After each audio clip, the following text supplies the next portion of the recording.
I never thought I'd be telling this story, but I guess betrayal doesn't always come from enemies. Sometimes it comes from the woman who smiles while handing you the neighborhood newsletter at the annual block party. My name is Nora Hayes. I'm 32, a marketing manager in Pinecrest Estates just outside Denver, and until recently, I believed in community above everything.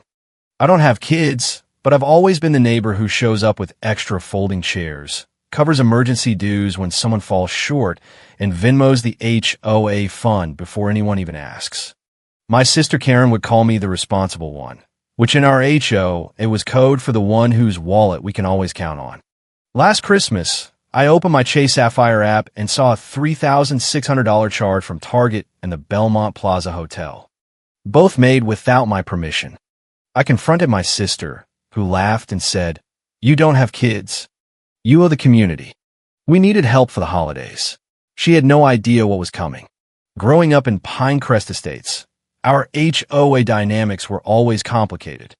The board, led by my parents Dan and Linda Hayes, raised us with the motto community first. But somewhere along the way, that transformed into Karen first. My sister, 4 years older with her picture-perfect husband Kyle and 2 Instagram-worthy children, became the golden standard. Meanwhile, I was just Nora, single, childless, the one who would understand when community event costs fell entirely on my shoulders because you don't have mouths to feed. Karen had clawed her way to HOA president 2 years earlier, and suddenly every ridiculous rule seemed to bend in her favor. The pattern started small. When we were teenagers, Karen would borrow my clothes without asking and wear them to HOA mixers. In college, she'd use my textbook money for spring break trips she claimed were networking for the future board. As adults, it escalated. November 2021 was the first major red flag. Karen borrowed my HOA auto pay card details and ran up $800 on winter decorations for her kids that somehow got coded as community holiday lights. When I asked about repayment, she looked genuinely confused. "But you're part of the neighborhood, Nora," she said, as if that explained everything. My parents backed her up on the board. "She's trying her best, Nora. You know how expensive community events are." I didn't actually, and according to them I never would, because my focus on career over starting a family made me selfish and cold. My brother-in-law Kyle was particularly fond of that narrative. At HOA gatherings, he'd throw comments like, "Must be nice to sleep until noon on weekends," or "Some of us have real responsibilities, Nora." Never mind that I was usually up at 5 a.m. for conference calls with our European clients or working through weekends to meet campaign deadlines. July 2022 was supposed to be a family-style HOA retreat at the lake. I booked an Airbnb for the whole block, $2,540 for a week. The understanding was that costs would be split via dues, but when the time came to settle up, Karen looked at me with wide eyes. "We just paid for summer camp registrations for the kids," she said. "You can afford it, right? You don't have expenses like we do." My parents nodded along on the board, and I swallowed my objections. Community first, right? Then came March 2023. For 6 straight months, I noticed a $79 charge on my credit card from Elevation Fitness. When I finally called to investigate, the gym informed me that Karen had added herself as an authorized user on my HOA-linked account. When confronted, she shrugged. "I forgot to cancel it," she said. "Besides, it's just a gym membership for the community president. Don't be so uptight." The worst part wasn't the money. It was the gaslighting that followed. Every time I raised concerns at board meetings, the response was the same. "You always take things too personally. It's not about money. It's about being a good neighbor. Why are you keeping score? That's so petty." I began to believe them. Maybe I was being selfish. Maybe this was what community meant, an open wallet and closed mouth. I started wearing thrifted clothes and driving my 2012 Subaru Outback longer than planned to maintain the image of just getting by so they wouldn't ask for more. Little did they know, I'd been quietly building my financial security all along. December 23rd, 2023, the night everything changed. We had our annual Christmas Eve HOA mixer at the Oakwood Country Club clubhouse, my parents' favorite spot to impress the neighbors. I arrived early, ordered a glass of wine, and waited. When the server returned with my card, her expression was apologetic. "I'm sorry, Miss Hayes. Your card has been declined." My stomach dropped. I had just checked my balance that morning. I should have had plenty available credit. Excusing myself, I stepped outside into the frigid December air and opened my banking app. My fingers felt numb as I scrolled through the transactions. There it was. $3,600 in charges I hadn't made. December 10th, $100 at Target, toys, electronics. December 14th, $750 at Belmont Plaza, where Karen had hosted a small gathering for her kids' friends coded as an HOA holiday mixer. December 16th, a $600 Amazon order shipped straight to Karen's address. My family arrived while I was still staring at my phone, my breath forming clouds in the winter air. Karen waved cheerfully, Kyle trailing behind with their kids in matching holiday outfits. My parents hugged me, commenting on how tired I looked. I said nothing throughout the mixer, picking at my salmon while conversation flowed around me. As dessert was served, I finally spoke. "Karen, did you use my HOA account to buy Christmas presents?" The table went quiet. Karen took a sip of her wine, not even bothering to look surprised. "We were short this month," she said casually. "The kids needed gifts, and we had that party at the Belmont. You know how it is during the holidays." "No," I said slowly. "I don't know how it is to steal someone's payment information." Kyle scoffed. "Oh, please. It's not stealing when it's community." My mother reached for my hand. "Nora, honey, this isn't the time or place." "When is the time?" I asked, pulling away. "When the bill is due. When my credit score drops." Karen rolled her eyes. "You don't have a family to support. You owe the neighborhood. That's what good sisters and neighbors do." I stood up, placed my napkin on the table, and walked out. In the lobby, my cousin Aaron caught up with me. Aaron worked as a corporate paralegal and had always been the only family member who seemed to see through Karen's act. "That's HOA fraud, Nora," she said quietly. "And you can prove it." At home that night, I canceled my card, took screenshots of everything, and wrote one sentence in my journal: "They'll never see me coming." What my family didn't know, what I'd carefully kept hidden, was that I wasn't just getting by. After years of smart investments and disciplined saving, I'd purchased a 2-bedroom condo in Boulder as an investment property in 2019. It was now fully paid off and worth $900,000. I had $120,000 in savings and $45,000 in stocks. I've been taking personal finance courses and was halfway through my MBA. I kept it quiet because success in our HOA came with a price tag. Every achievement was met with "must be nice" or immediate requests for community loans that never got repaid. It was easier to be seen as the responsible but struggling neighbor than to become the HOA ATM. But now I was done playing that role. Over the next few weeks, I worked with Erin and her colleague Miriam at Whitfield Legal Group. We gathered all my card records, screenshots of texts where Karen had casually mentioned using my account before, and thanks to a pocket dial I'd never deleted, a voice memo where Karen told Kyle, "Just bill Nora's account. She'll never know. She doesn't have kids anyway." Miriam discovered something interesting in my HOA agreement. If I pressed charges for fraud, the bank would initiate a freeze on all connected accounts during the investigation. Karen and Kyle shared all their banking, which meant everything they had would be temporarily inaccessible. I chose my moment carefully. April 13th, 2024. My nephew's 8th birthday party at the Grand Windsor Hotel. The entire extended HOA would be there. Aunts, uncles, cousins, my parents, everyone who had watched Karen take advantage of me for years, everyone who had told me to be the bigger neighbor while I was being robbed blind. The day before, I received an unexpected call from Uncle Joel, a retired judge who'd always been kind but distant. Somehow, he heard about what happened. "Nora," he said, "I'd like to attend tomorrow's party, if that's all right." I arrived at the Grand Windsor in a navy sheath dress, heels clicking on marble as I carried a small leather briefcase. The ballroom was decorated in a superhero theme with my nephew at the center of attention. Karen looked surprised to see me. I hadn't responded to the invitation. "You came," she said, suspicious. "Wouldn't miss it," I replied, placing a wrapped gift on the table. I waited until after the cake was served. Children were running around with paper plates of chocolate cake. Parents were chatting in clusters, and Karen was holding court near the gift table. I walked to the small stage where the hired magician had performed earlier and picked up the microphone. "Excuse me, everyone. Before we open presents, I'd like to say something." The room gradually quieted. Karen's smile froze in place. "As you know, I love my nephew, and I wanted to get him something special for his birthday." I opened my briefcase and connected my laptop to the projector. "But first, I want to talk about another gift Karen gave herself, charged to my HOA account." The screen lit up with my billing statement.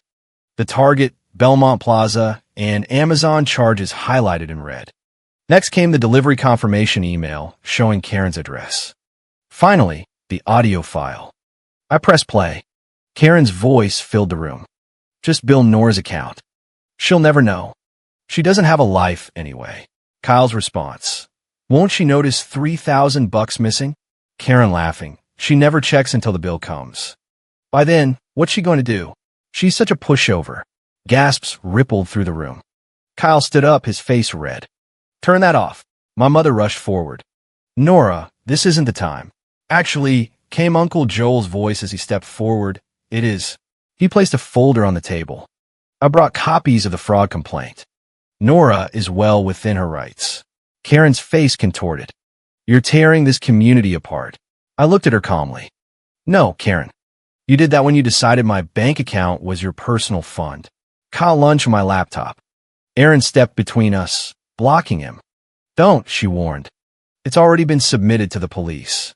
My father, unusually quiet, muttered, "Maybe we've been too easy on her." Aunts and cousins, who had witnessed Karen's behavior for years but never said anything, began to murmur among themselves. The truth, once spoken aloud, seemed to break a spell. Miriam approached Karen with another folder. "This contains the lawsuit notice and criminal complaint. You have 24 hours to contact me with your response before we proceed." I closed my laptop and faced my I may not have kids, but I have integrity, and that's something you can't put on my tab. The aftermath was swift and severe. By April 15th, Karen and Kyle's joint bank account and the HOA operating fund she had mixed with personal accounts was frozen for the standard 72-hour fraud investigation period. Karen called me 17 times that day. I didn't answer. On April 16th, the social fallout began. Family members took sides on the neighborhood Facebook group. Cousins I hadn't spoken to in years sent messages of support. An aunt posted about entitlement in the younger generation, clearly aimed at Karen. By evening, Karen had deleted all her social media accounts. My parents finally called on April 20th. "We didn't know it was this bad," my mother said, her voice small. "Yes, you did," I replied. "You just didn't want to see it." By May 1st, I had a decision to make. Miriam laid out my options. Proceed with criminal charges, which could result in probation for Karen, or negotiate settlement. After much consideration, I chose the latter. My terms were simple: full repayment with 10% interest, coverage of all legal fees, and a public apology to the HOA Karen and Kyle, facing the prospect of criminal records and the continued freeze on their finances. Agreed. They moved in with my parents shortly after. Their credit score had taken such a hit that their lease renewal was denied. The apology came via email to the extended HOA list. It was clearly written by someone else, probably my mother, and lacked any real remorse, but it acknowledged the theft and mentioned repayment. For me, that was enough. The money wasn't the point anymore. I used the repayment to remodel my condo's kitchen, something I'd been putting off. At work, my focus and performance actually improved without the constant HOA drama, leading to a promotion to senior strategist at Pinnacle Marketing Group. I joined a local mentorship program for women in finance, helping others avoid the financial traps I'd fallen into with overreaching HOAs. Most importantly, I rebuilt my sense of community. Aaron and Uncle Joel became regular fixtures in my life. Sunday dinner at my place became our new tradition. We talked about everything except Karen, though they kept me updated on the essentials. She and Kyle were still living with my parents 6 months later. My nephew still received birthday and Christmas gifts from me delivered directly to him. My parents and I maintain a careful distance. They call occasionally, mostly to talk about the weather or ask generic questions about my work. They never mention money anymore. Last week, I received a text from Karen, the first direct communication since the confrontation. "The kids miss you." I didn't respond immediately. Part of me wanted to say something cutting about using children as emotional leverage. Instead, I wrote, "I miss them too. When you're ready to have a relationship that's not transactional, let me know." She hasn't replied. I think often about that moment at the birthday party. The silence that fell over the room when I finally stood up for myself. For years, I thought being a good neighbor meant being a doormat. I thought community meant sacrifice without limits. I was wrong. I'll never forget the look on Karen's face when I said, "No, you owe me." For once, the silence in the room belonged to them. Sometimes I wonder if I went too far. Was public humiliation necessary? Could I have handled it privately? Maybe. But after years of private conversations that went nowhere, sometimes the only language people understand is consequences. My therapist says that healthy boundaries aren't just about saying no. They're about showing others how to treat you. For the first time in my adult life, my HOA knows exactly where my boundaries are. Whether they respect them is their choice, but crossing them is no longer an option. I've learned that community isn't just shared fences. It's behavior. It's respect. It's mutual support without exploitation. The people who truly care don't use that care as a weapon against you. As for me, I'm focusing on building the life I want, not the one my HOA prescribed. I've started dating again. I'm considering adopting a dog. I might even sell the Boulder condo and buy that cabin in the mountains I've always dreamed of. The greatest revenge isn't public humiliation or financial retribution. It's living well on your own terms without apology.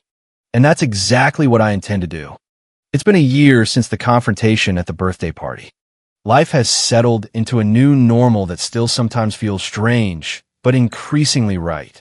My promotion at Pinnacle came with an unexpected opportunity to lead our new West Coast expansion. After some deliberation, I accepted the role and moved to Seattle last month. The change of scenery has been refreshing.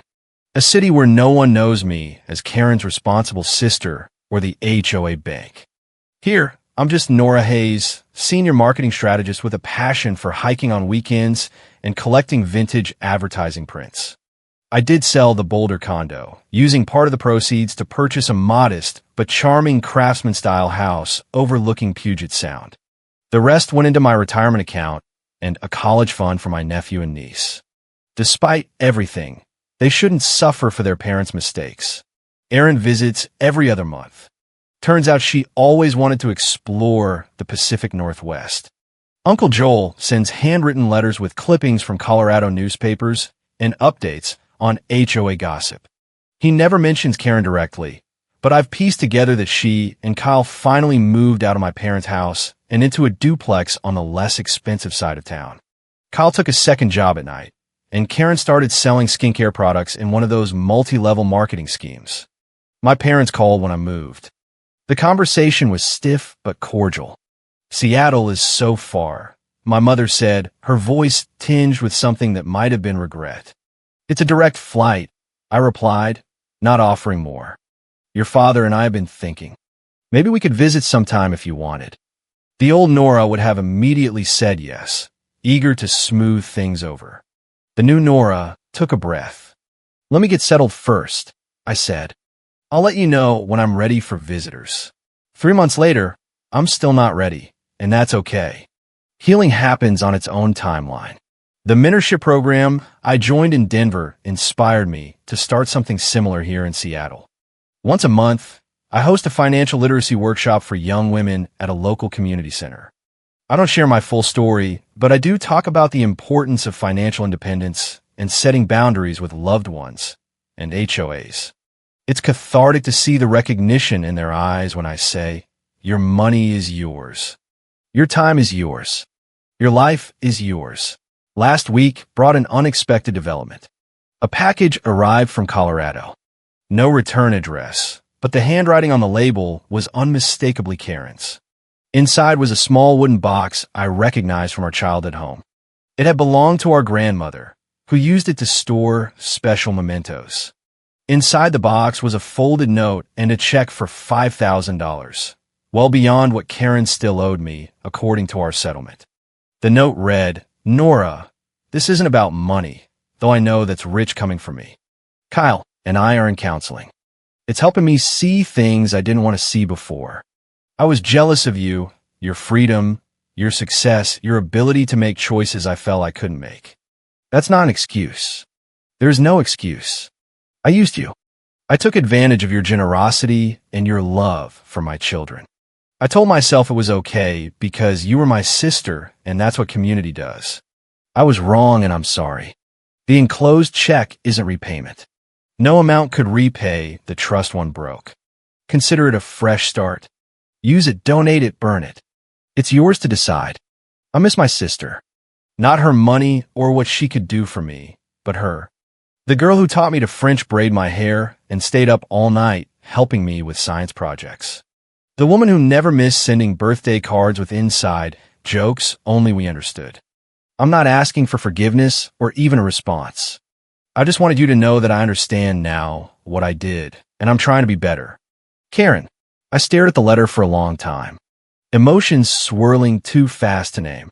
Anger, hurt, nostalgia, cautious hope.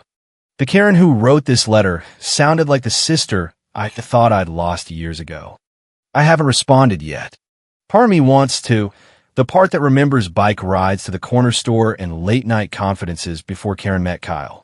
Before children and mortgages and the pressure to maintain appearances at all costs. Before money became a weapon between us.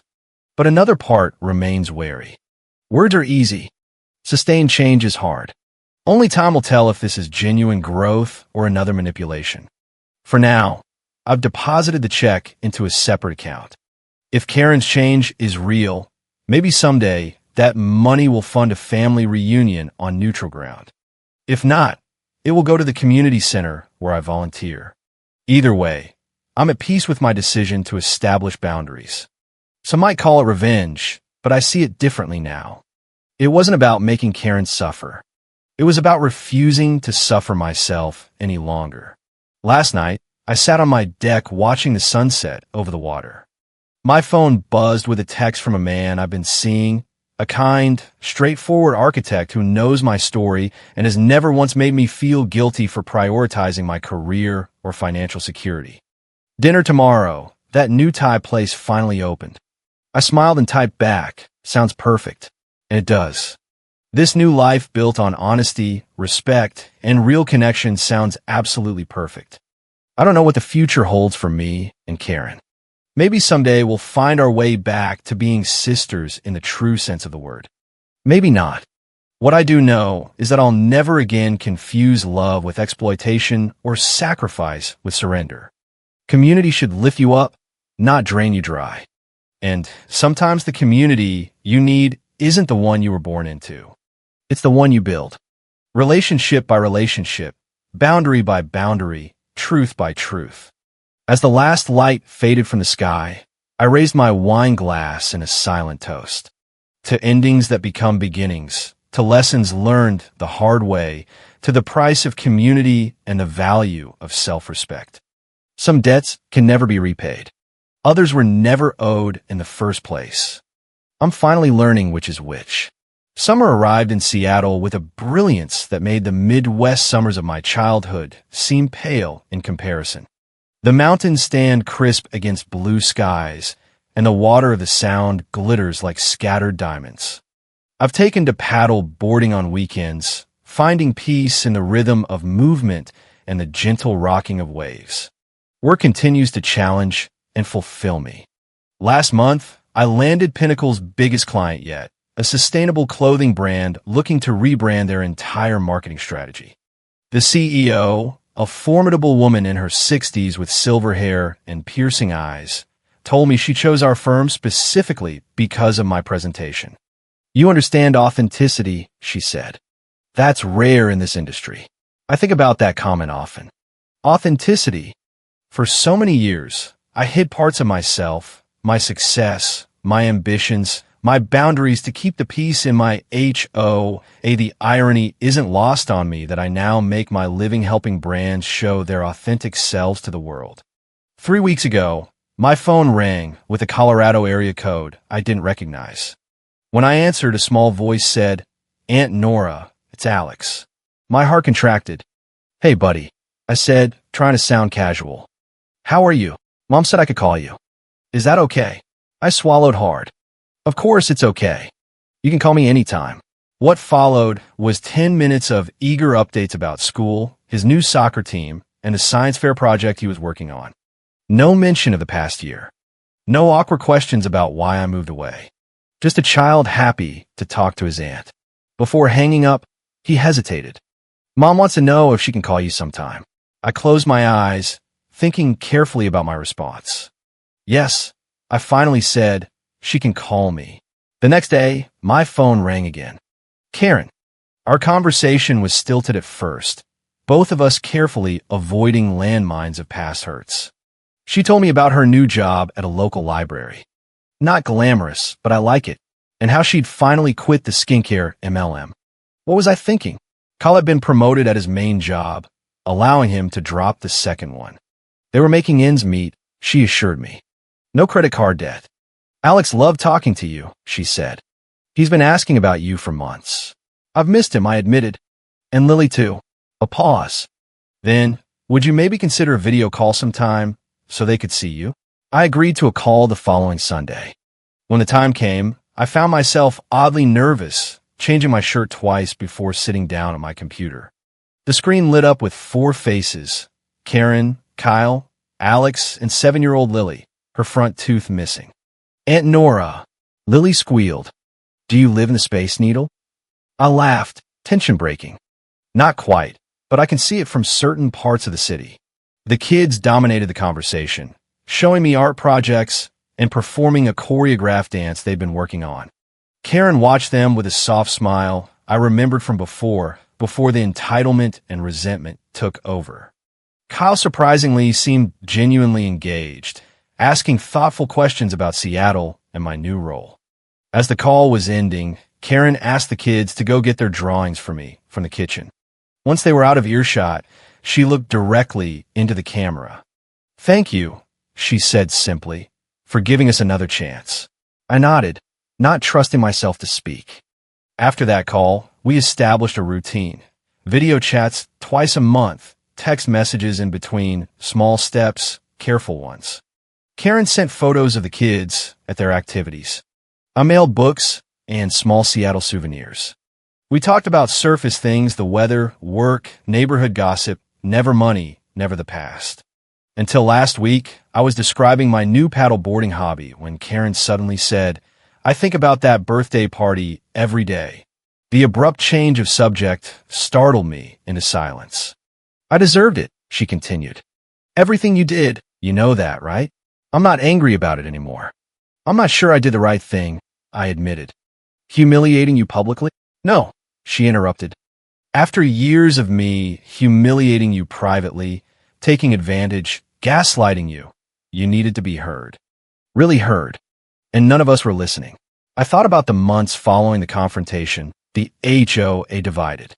The whispered conversations that stopped when I entered rooms, the complicated grief of losing the role I'd played for so long.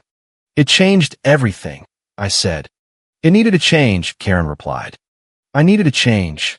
We sat in silence for a moment, hundreds of miles apart, but somehow closer than we'd been in years. "Mom and Dad are asking about you," she finally said. "They want to visit Seattle." I hesitated, the familiar guilt rising automatically before I pushed it down. "I'm not ready for that." "That's okay," Karen said, and the simple acceptance in her voice was perhaps the strongest evidence that things truly had changed. The old Karen would have pushed, manipulated, made me feel selfish for maintaining a boundary. Maybe someday, I offered. Maybe someday, she agreed. After we hung up, I took myself to dinner at my favorite waterfront restaurant. As I watched the ferry boats crossing the Sound, I thought about journeys, how rarely they follow the course we expect, how the hardest paths sometimes lead to the most breathtaking views. I thought about forgiveness, too. Not the easy kind that papers over wounds still festering beneath, but the hard kind that comes after accountability, after change, after respect has been reestablished. I'm not there yet with Karen. May never fully get there, but I'm open to the possibility in a way I wasn't before, and that feels like its own kind of progress.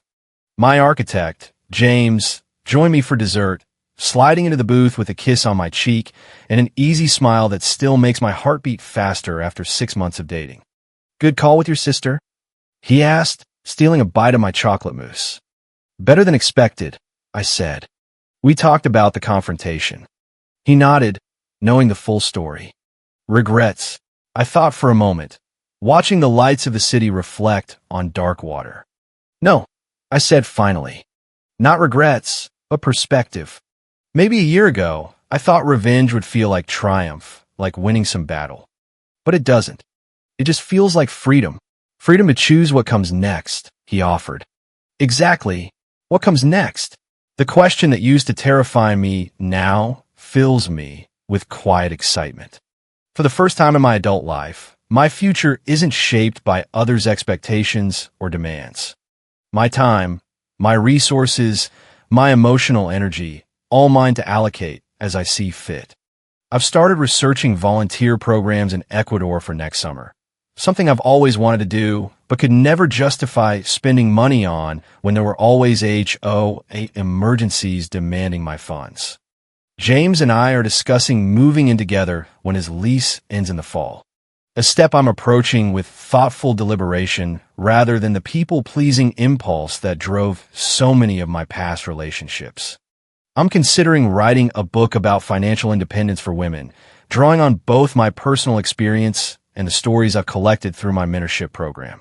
All paths that weren't visible to me a year ago when my identity was so wrapped up in being the HOA fixer, the responsible one.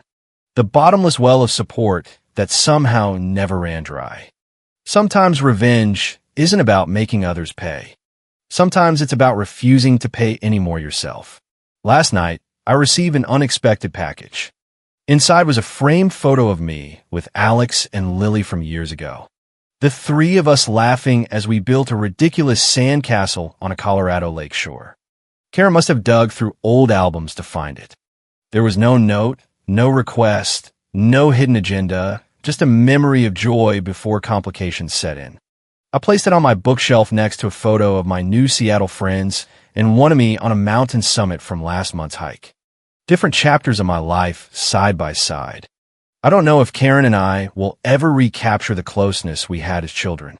I don't know if my parents and I will find a new foundation for our relationship. I don't know if the HOA we once were can evolve into something healthier, stronger, more authentic. What I do know is this. Whatever happens, I won't lose myself again. My worth isn't measured in what I give or how much I sacrifice. My boundaries aren't selfish.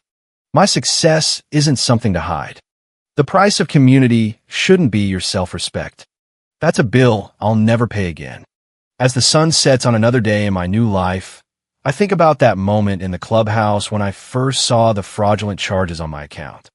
The shock, the hurt, the dawning realization that something had to change. I never imagined that something would be me, that in standing up against exploitation, I would discover my own voice, that in seeking justice, I would find freedom. They say living well is the best revenge. I think they're right. But maybe the real revenge isn't against others at all. It's against the version of yourself that accepted less than you deserved. That's a revenge worth savoring. One peaceful day at a time.